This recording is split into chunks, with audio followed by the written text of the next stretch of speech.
Hello, and welcome to this lesson on equations in two variables. So we've been talking about slope-intercept form a lot, and we looked a little bit at how to graph and how to get the equations from graphs.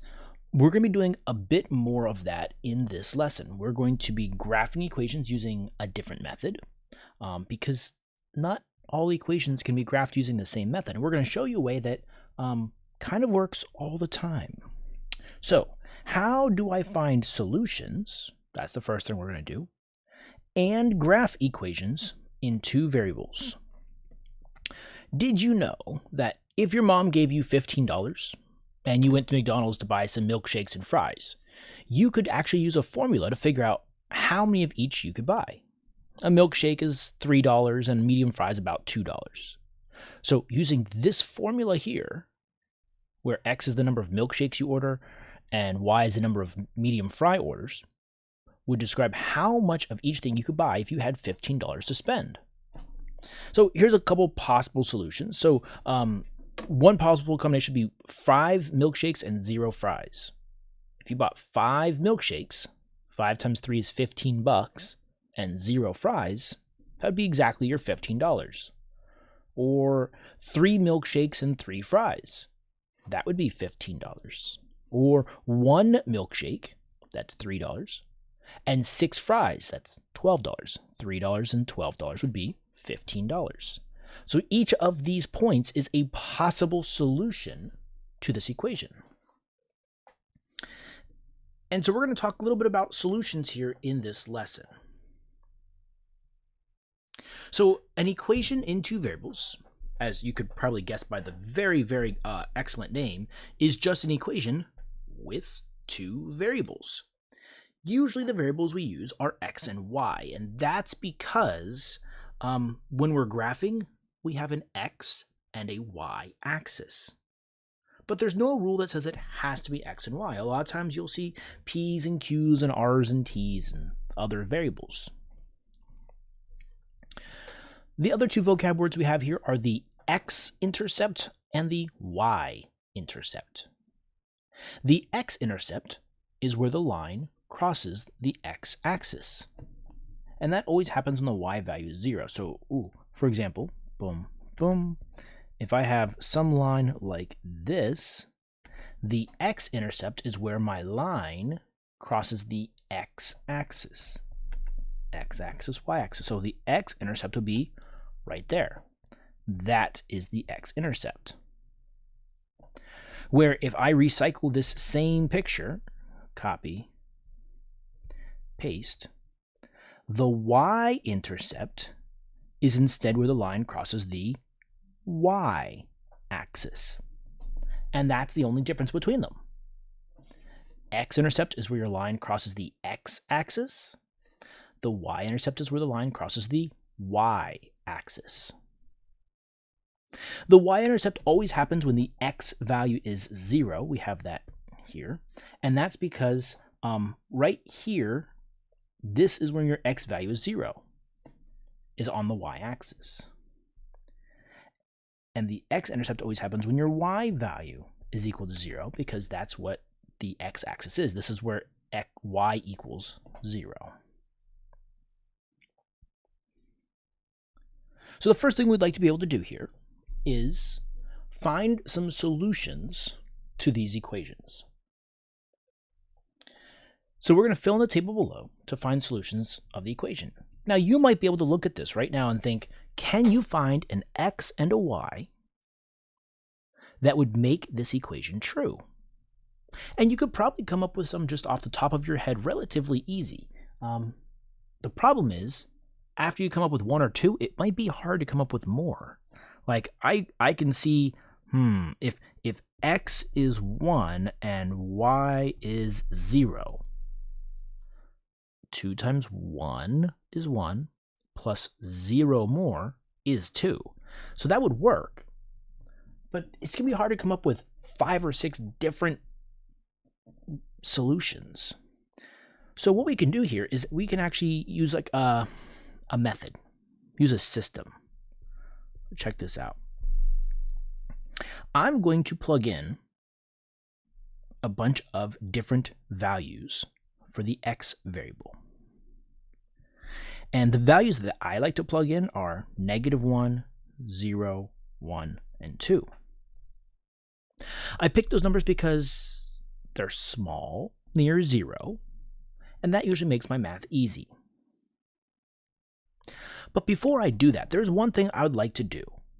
I would like to be able to take the equation, this equation here, and write it in slope-intercept form. So I'm going to take this over here, and I'm going to put it in slope-intercept form. 2x plus y equals 2. I'm going to subtract 2x on both sides. If this is unfamiliar to you, I recommend checking out one of the previous couple videos where we actually did a lot of this, the lesson on understanding slope-intercept form. That gives me -2x plus 2. And there we have it. That's my equation slope-intercept form. And go, why would we do that? Well, that's going to make our math that we have to do here much easier. Because check this out. I'm going to take my x value of -1, and I'm going to plug that in for x. I'm going to substitute. -2 times by -1 plus 2. Now that math I could almost do in my head. In fact, I could. Or I could just use a calculator. -2 times -1 plus 2 is 4. And here's what I found. I found a solution. I found that when my x value is -1 and my y value is 4, this equation is true. If I plug in -1 here for x, 2 times -1 is -2. -2 plus 4, that's my y value, -2 plus 4 is +2. And because of this method, I can very, very easily keep plugging in more and more numbers into my equation and come up with answers all day long. If I plug in 0 for x, I'm going to take 0 and plug it in for x.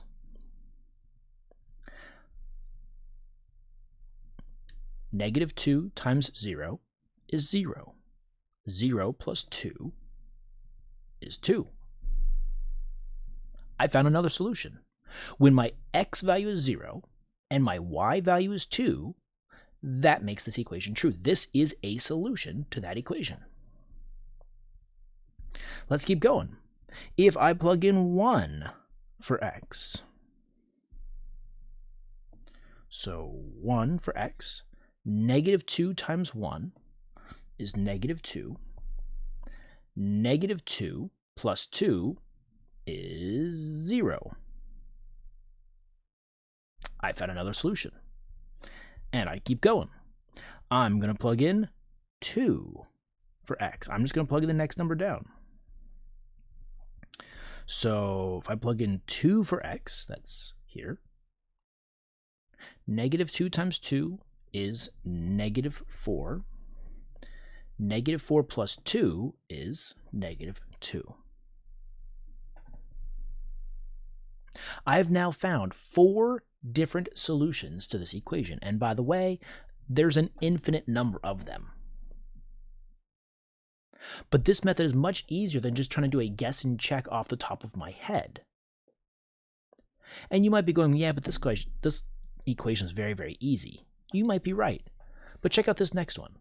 -2x plus 2y equals -6. For you to come up with x and y values that make this thing equal -6 quickly and easily it's not a simple process to do in your head.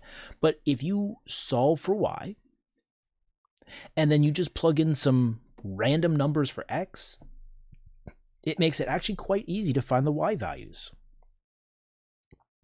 So let's do that. I'm going to use this space over here since it's a little bit bigger than the other space on the other side. So I'm going to take this equation and I'm going to solve for y first. So -2x plus 2y equals -6. I'm going to add 2x on both sides because I'm trying to get the y variable by itself.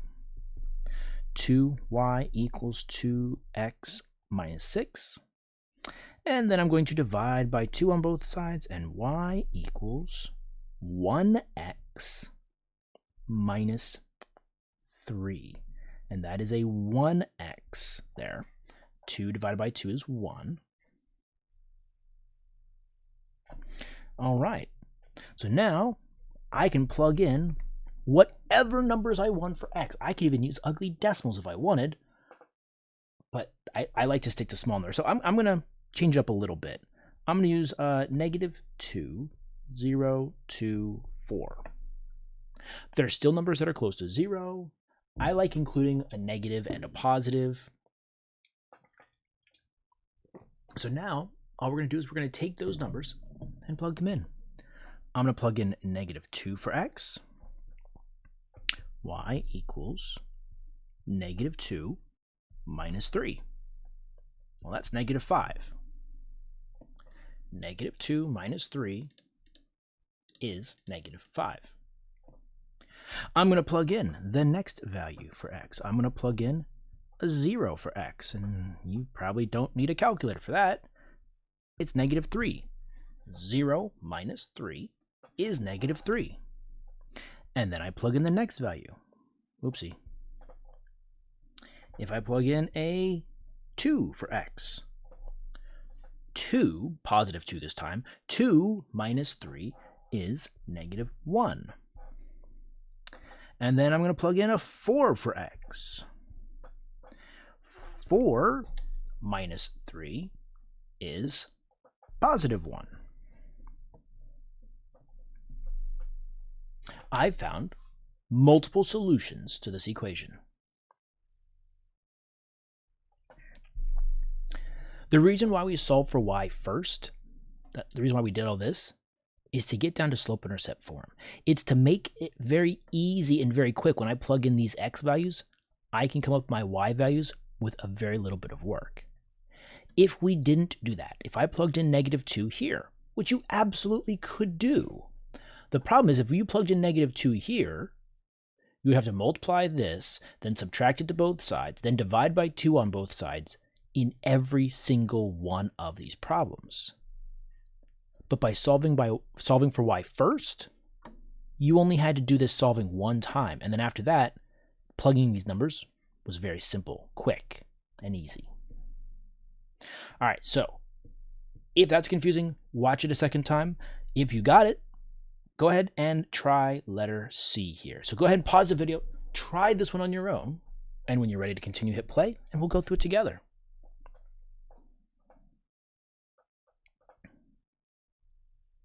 All right, so let's see here. Solving for y first. 4x minus y equals 0. You would subtract 4x on both sides. We would still have a negative y. That's probably the big mistake here. If you made a mistake, you probably dropped the negative. If you kept the negative and know it's a negative 1, you divide by negative 1 on both sides, and you get y equals a positive 4x. Okay, that's me solving for y. I'm going to take him and copy and paste over here so that I can use this space off to the side here when I plug my numbers in. So x values, y values. X always comes before y. So now, values. Negative 1, 0, 1, 2. Those are the ones I like to plug in. I could plug in 3, 4, 5, 6, but I don't like to. I like to pick numbers near 0. All right. Negative 1 for x.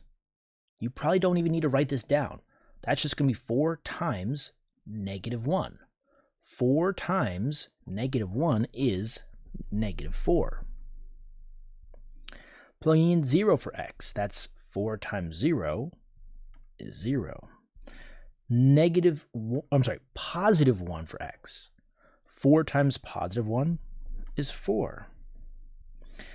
Plugging in 2 for x. 4 times 2 is 8. Now you might have come up with different numbers, and that's okay. You did not have to make the exact same table that I made. These are just 4 possible solutions.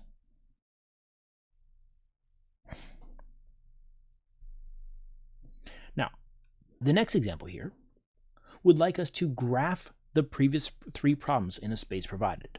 So what I'm going to do to make my life simple is I'm going to take this table here. I'm going to copy it. And I am going to paste the image down here. Oh. So what that's going to allow me to do now is I don't have to keep scrolling up and down and up and down and up and down just to get my table. So I'm going to take these points and I'm going to plot them over here. So, I mean, -1, 4. That's my first point. That is the point -1, 4. So let's do that. -1 for x would be here. Get out of here.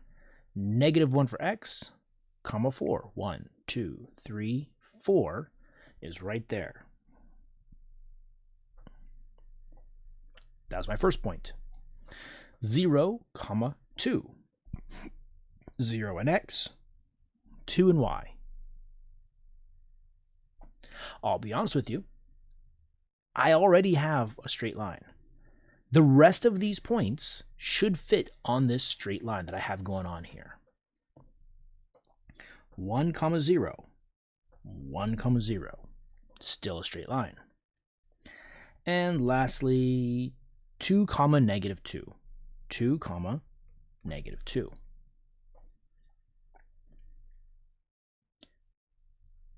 Now, I want more than this. I want my line to extend the whole way across the graph. And to do that, we can just simply continue this pattern. Look, down 2 over 1, down 2 over 1, down 2 over 1, down 2 over 1, down 2 over 1, down 2 over 1, and in reverse. Up 2 over 1 the wrong way, over 1 the wrong way, and over 1 the wrong way. So now we have a nice, pretty straight line that goes from one edge of our graph to the other. This is the graph from problem A. I'm just going to label it problem A. That way we know that that's what he's from. And now I'm going to go up and I'm going to grab my table from problem B.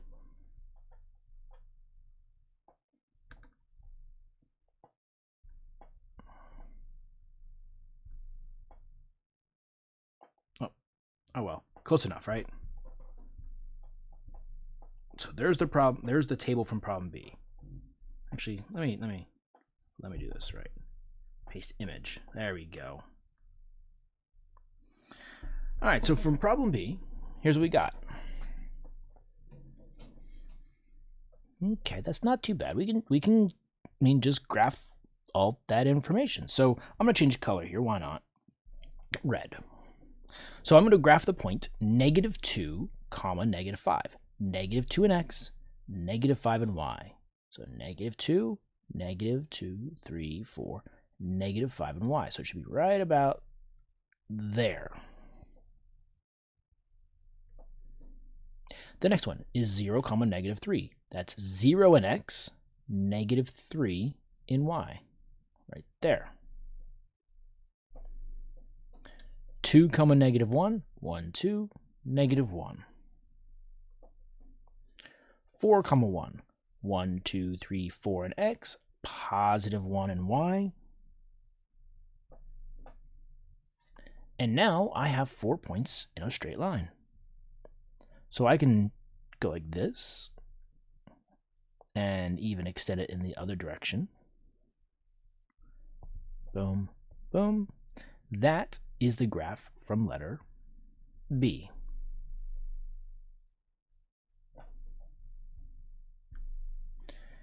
Now, what I'd like you to do is I'd like you to take your graph or your table from letter C and graph it in the same graph space. So I'm going to paste it in here. There you go. Now, go ahead and pause the video. Graph this one on your own. When you're ready to continue, hit play, and we'll go through it together.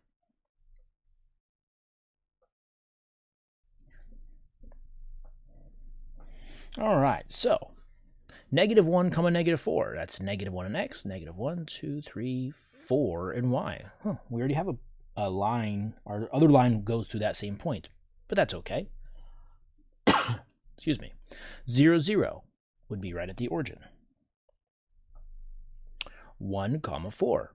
1 in x. 1, 2, 3. Oopsie. Let's try this again. 1 in x. 1, 2, 3, 4 in y.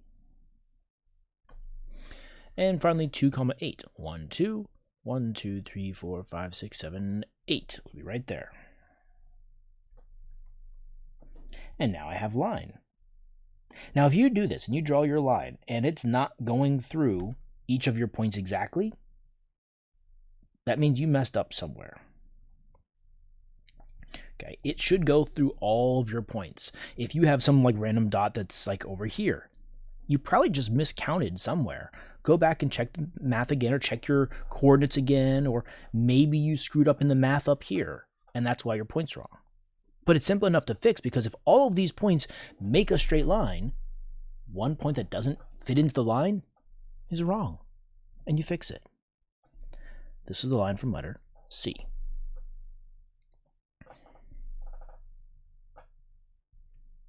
So based on the previous 3 problems, what can you predict about a graph of an equation in the form of ax plus by plus c? So all of my 3 problems started in that formula. Here's that form, and these 2 are also in that form. So if you have something in that form, what does our graph look like? Hint, hint, leaving this here on the screen a little bit longer. Well, they're all straight lines.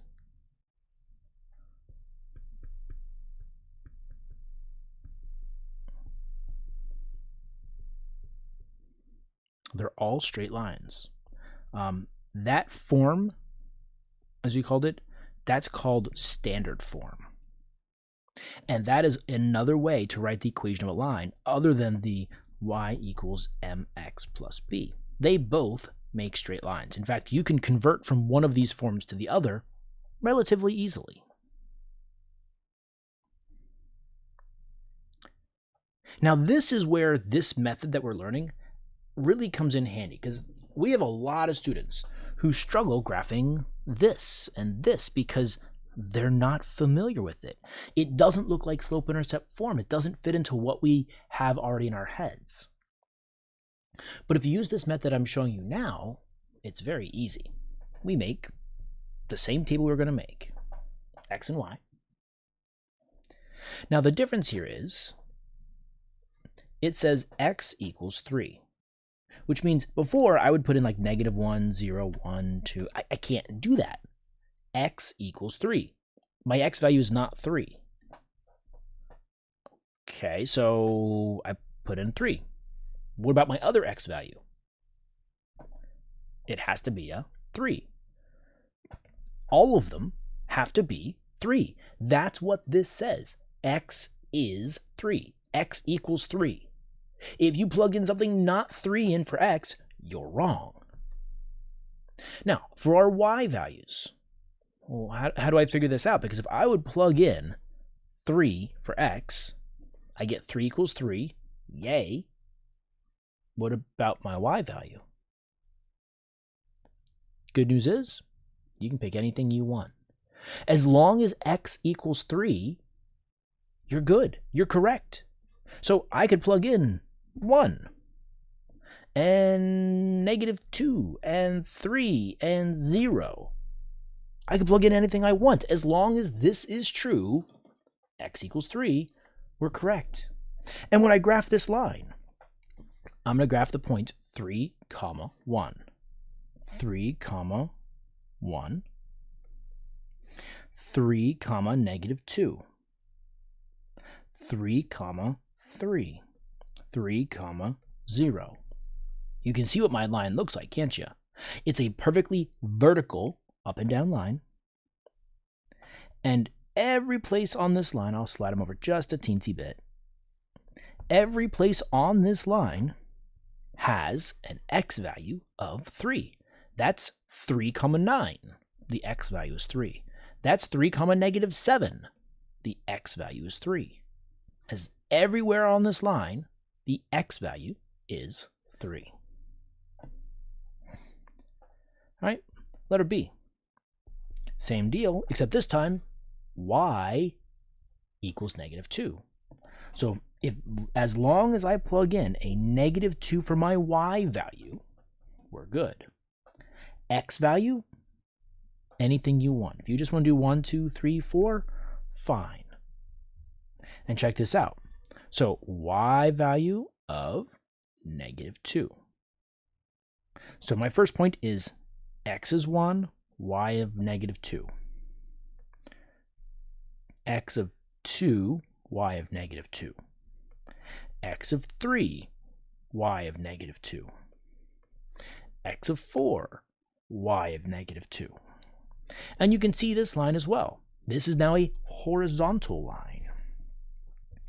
Every point on this line has a y value of -2. This is the point -3, -2. So the y value is -2. The y value is -2 here, and everywhere along this line, the y value is -2. Okay? So 2 for me, 2 for you. I want you to pause the video and try these two on your own. Make sure you fill in your table and then graph the lines. When you're ready to continue, hit play and we'll go through it together. All right, so let's see here. X, Y. Based off this, it says x equals -7. So I have to plug in -7 for x, for all of the x's. For y, I can plug in anything I want. I'm going to go back to my normal thing that I like, -1, 0, 1, 2. So now when I'm graphing, -7 in x, this is your x-axis and this is your y-axis. So -1, 2, 3, 4, 5, 6, there's -7 in x, and there's -1 in y. And then -7, 0, -7, 1, -7, 2, and I can now draw my line. That is the line x equals -7. Letter D, y is 5. So I plug in 5 for my y's. X can be anything, so -1, 0, 1, 2. Sure. 1, 2, 3, 4. -5, 3, 9, 12. It doesn't really matter too much. Well, you should keep your numbers less than 10 or between positive and -10 because that's as far as our graph goes. But you can pick anything you want, really. So I'm going to pick, I picked them already. I'm going to graph these points. So -1, 5. -1, 1, 2, 3, 4, 5 is right there. And now 0, 5.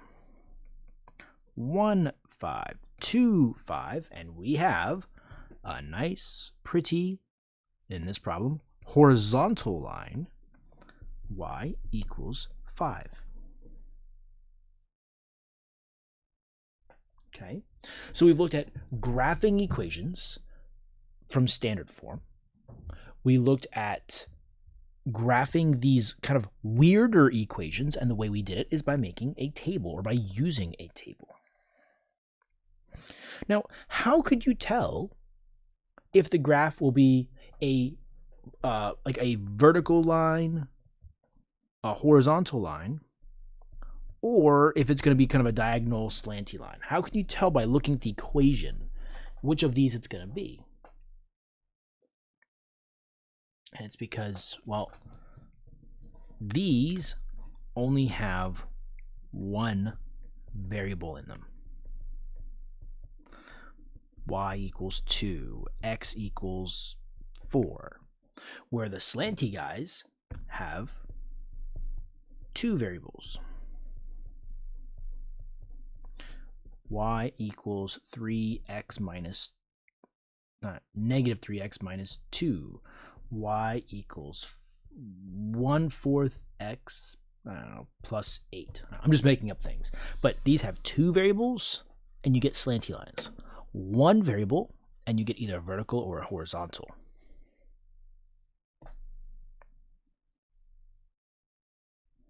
I think this might actually be our last question. Oh, it is. So it says here, Steve graphed the 3 points of the equation, -x plus y equals -2. So he graphed these 3 points. Boom, boom, boom. Then he drew a predicted line. So we can see Steve's line is kind of all over the place. It's all wibbly-wobbly. Create a table of points and explain why Steve's graph is not correct. So Steve is a very, very stubborn child. And he's kind of playing devil's advocate here. He goes, well, fine, I know it goes through those 3 points. Well, why can't it be this kind of weird curvy line like this? We want to show to Steve that we know, it, or we think, we're pretty sure it's going to be a straight line between them.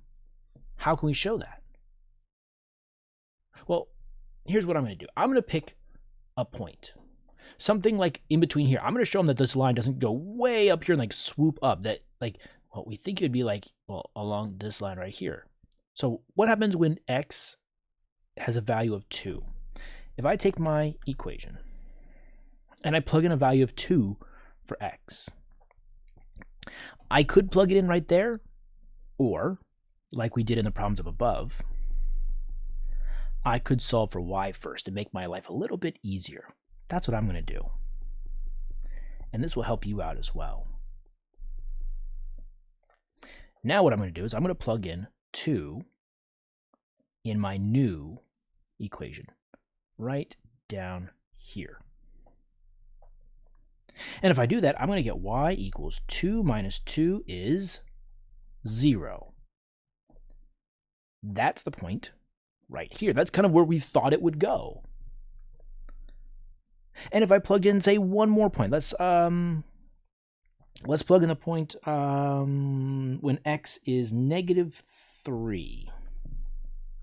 Okay, so y equals x minus 2. If I plug in -3 for x, I'm going to have y equals -3 minus 2. And that's y equals -5. That's the point. 1, 2, 3, 1, 2, 3, 4, 5. All right, so we have these points. Now, Steve is a very, very stubborn child. Steve goes, okay, fine. I believe it goes to those 2 points, but why not? Why can't it do something like, I was going to do gray to match, make it match, but black's better. Why can't it do something like this? And I kind of drew a line that went through each of those points again, but it's still kind of curvy. So what I would like you to do is I would like you to come up with 4 more points and help prove to Steve that his line is a straight line. So come up with 4 more points, plug in 4 more values, and you can't reuse the same values we have. So come up with different x values and graph them. And let's prove to Steve that this line is not a curvy line. Go ahead and pause the video and do that right now. All right, so I'm probably not going to come up with the exact same x values as you. So I'm trying to save one of these equations so I can start plugging junk in. There we go. So I'm going to plug in x values of 1, 4, -0.5, that's right, as a decimal, -0.5, and -1.5. Nah, let's make him a positive 1.5. 1.5. So if I plug these values in, x is 1. 1 minus 2 is -1. And I should probably change back to blue so you can see my dots. The point 1, -1 is right there, kind of still in our straight line. If I plug in an x value of 4, 4 minus 2 is 2. 1, 2, 3, 4, 1, 2. Still in our straight line. If I plug in the point or the value negative 0.5 for x, maybe you have a little bit more trouble with that one. Negative 0.5 minus 2 is going to be a negative 2.5.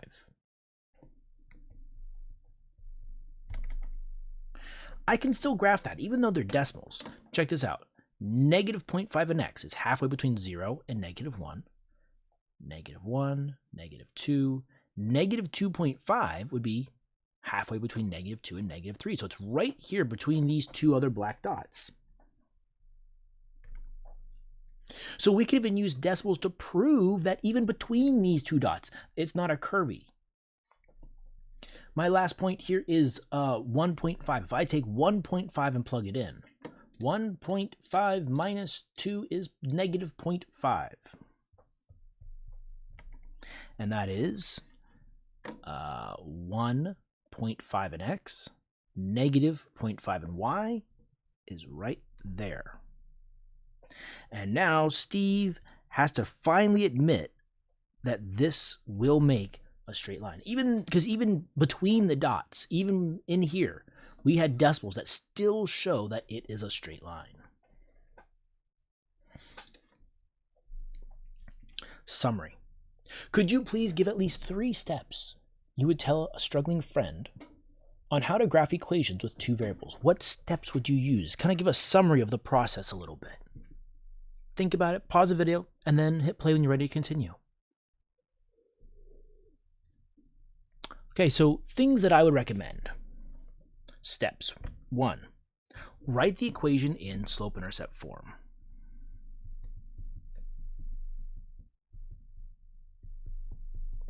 That's step 1.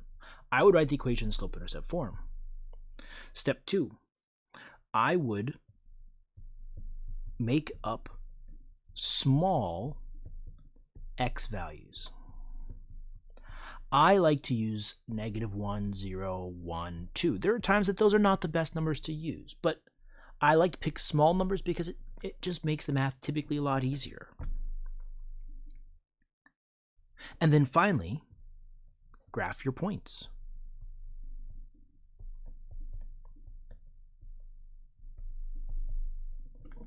That's 3 steps.